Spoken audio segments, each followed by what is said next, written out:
Good afternoon. This morning, I returned from a very quick 36-hour trip of solidarity to the Holy Land of Israel.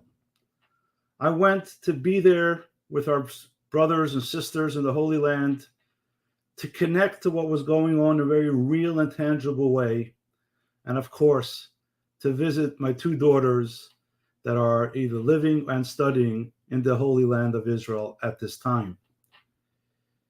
At the same time I was in Israel, my oldest son, Mendel, his wife Chaya, and their three children took a trip to see the concentration camps in Poland. Why would they do that at this time of the year, at this time of history with so much going on? They went to celebrate the 90th birthday of Chaya's grandfather, Rabbi Nissim Mengel. Why would that be a form of celebration at the gates of Auschwitz? Why is that the milestone celebration? Well, you see, Rabbi Mengel is a survivor of the Holocaust.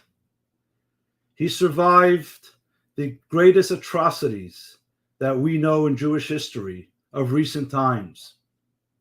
He stared down the Nazis, chose hope and faith, built a life, and returned 80 some years later with over or close to 100 children, grandchildren, and great-grandchildren. That was the greatest gift of survival that he has bestowed to his children, and the greatest message of Jewish survival in the face of those that try to destroy us. And I find that story for me personally, while I was observing the turbulence in the land of Israel, was a sense of hope and understanding that although we face many times in our history upheaval and people who want to totally destroy and annihilate us, we choose to continue and to build. And when we do so, when we have that opportunity, we are successful. The contrast of these two trips to myself couldn't have been so much stronger, yet so much more powerful and impactful. As I landed in Israel, you immediately saw a different country. The airport was practically empty, just a few plane loads from El Al arriving every once in a while. The trip from the airport was very quick with no traffic. And that is in the calmer parts of the country. We all know what is going on in the battlegrounds in the north, south, West Bank, etc. But one thing I observed firsthand while I was there, and that is an incredible resilience amongst the people of Israel. As we drive through the highways of Tel Aviv, where typically you would see many different posters and billboards that would seem to show a divided country, practically all billboards had one message: Ninatseach, we will be victorious. There's a feeling and a sense amongst the people that although we're going through a trying time, we will succeed. You had Anachnu Ninatseach, we will succeed, and then there was Biyachad Ninatseach, together we will succeed. An incredible feeling of unity. Of course, we're Jews, many different opinions, but somehow a sense of divisiveness between the different sectors of the Israeli population that typically is so evident is not there. There are pockets of that divisiveness, but the prevailing feeling is one of unity, of one of family, that together, Ninatseach, we will succeed. And certainly we hope and pray that our current challenge pales compared to the vast amount of destruction that took place during the Holocaust. But this is our challenge. And therefore, for us, We must find that inner strength to overcome that which we must do. I take so much inspiration from Rabbi Mengel and his trip with his family to teach us, to teach me, how to make a right choice during times of challenge and during these times of upheaval. The military forces in Eretz Yisrael are strong. They are challenged. I can't say that everyone is so upbeat about going into war, but they are determined to make this happen. The people on the street of Israel are in a kind of a no man's land.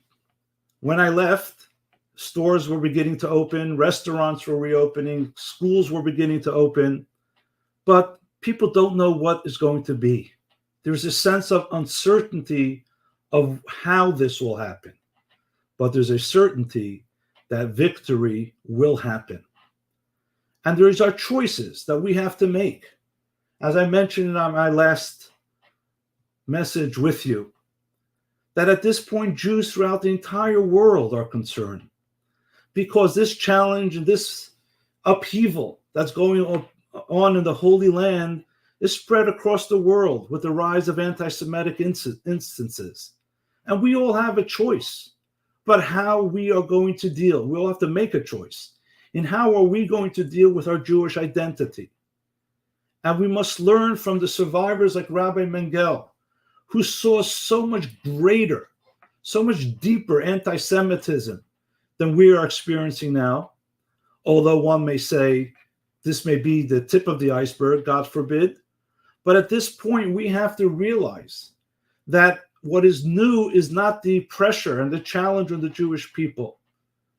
What is new at this point is, how am I going to relate to this instance? I had the opportunity to speak to my daughter's high school seminary, when I was there. And I told them there's three types of people. There are people that make things happen. There are people that watch things happen. And then there are people that don't even know that something's happening. And at this point, we all know that something is happening. We just don't know what it is exactly. Of course, we see the military operation and the things that are going on that we see in the Holy Land and across the world. But what's really going on? Our faith is most importantly to teach us that everything that happens in our life in this world has a greater purpose. We may not understand the purpose. We may question, why does that purpose have to come this way? But faith in God boils down that everything is for a reason. When you drive through the streets of Eretz Yisrael, of the Holy Land, when you stand at the Western Wall praying to God, or eating in a restaurant somewhere in the Holy Land, you know that this didn't come cheap. How many gallons of blood were spilled to be able to get to this point? And therefore, everything that happens can either be seen, oy vey, there it goes, or this is something that will make us stronger, will make us better. We don't know what that end result is, but we can't allow ourselves just to watch it happen. We can't allow ourselves to say, I'm going to just sit this through and see what the end result is. We have to become people who make it happen. We are part of that history, as I said last week. We are part of this movement that God is trying to bring into this world, to bring us to that next level. Whether you're in the front lines of Gaza or the comfortable chair here in Newtown or wherever you are, we are part of what has to happen.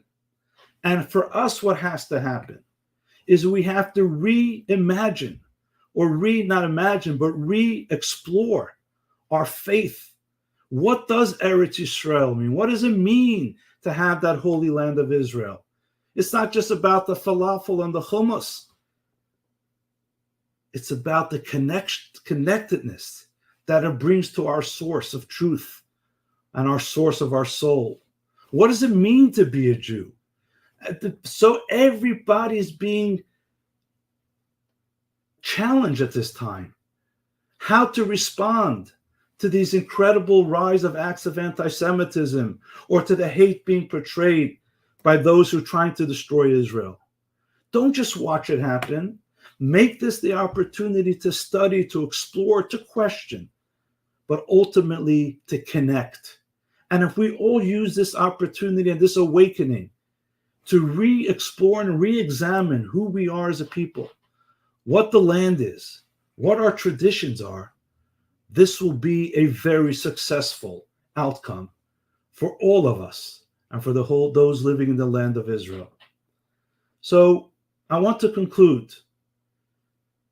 Call your rabbi, whoever they may be. Collect your friends together and have that conversation and understand what it means to have that precious gift of God that we call the Holy Land of Israel. Try to explore deeper, what does it mean to be a Jew? What is the real value and the message that a Jew brings to themselves and to the world around them? Explore your connection to the Creator of the world and the purpose that He imbues within you. Maybe it's time that we're shaken out of what we take for granted and our comfort zone so that we can explore the greater depths of who we are. This week in the Torah, we read about the very first Jew, Abraham, and the very first mission that God gives the very first Jew, and is Lech Lecha, Me'artzecha, leave your land, your homeland, and the house of your father, El Haaretz, to the land Asher Areka, that I will show you. That is the first journey of the first Jew to the Holy Land of Israel. But God doesn't call it Israel. He calls it the land that I will show you, a space and a place in this world where you can connect to your deeper, holier, godly self. There's one requirement. Lech lecha me'artzecha. Leave your comfort zone. Leave the habits that you've become accustomed to. Be open and open yourself up to connecting to something greater than you've ever imagined. If you can do that, you will begin the journey to your holy land, and you will be able to secure your inner holy land from all the forces that are trying to destroy it within you.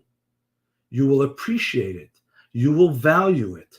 You'll be proud of it, and you'll be stronger for it.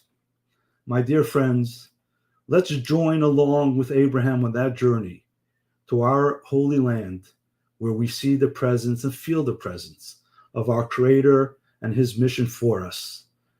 And together, let's explore that so that we become all better, stronger.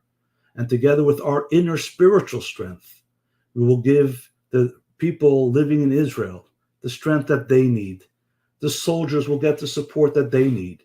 That this won't only be a spiritual victory within ourselves, but a very strong victory for those that are fighting, living, and defending our holy land of Israel. Good Shabbos.